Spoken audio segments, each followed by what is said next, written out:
רבי נחמן מברסלב כתב בספר חיי מוהר"ן סימן רנ"ו ורמ"ז: אני איש פלא ונשמתי הוא פלא גדול, חידוש כמוני עוד לא היה בעולם.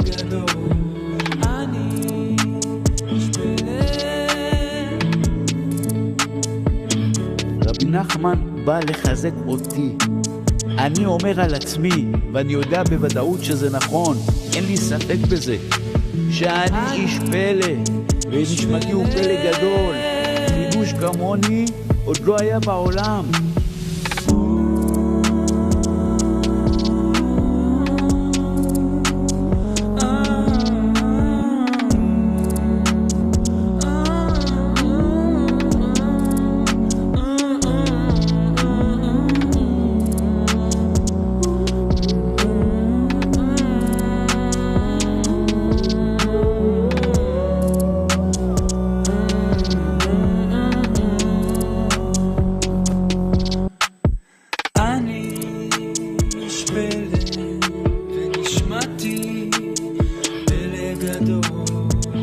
איש פלא ונשמתי הוא פלא גדול, חידוש כמוני עוד לא היה בעולם.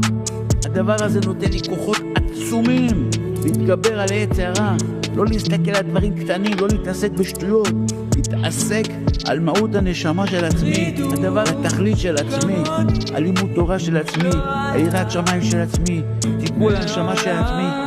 אז אני רוצה להגיד לכל העולם, כן, אני איש פלא ונשמתי הוא פלא גדול, וחידוש כמוני עוד לא היה בעולם, לא היה ולא יהיה, כי אני אחד יחיד ומיוחד, יצירה של הקדוש ברוך הוא, בתוך הפאזל העצום של כל נשמת האדם הראשון, שכולם הוא בא לתקן אותה, וכל אחד מאיתנו, אני עצמי, הוא יחידה בנשמה של האדם הראשון, חידוש כמוני לא יהיה כזה בעולם, ולכן אני מחויב לנצל את כל כוחות הנפש ואת העצומות שלי בשביל להשלים את תיקון הנשמה של עצמי.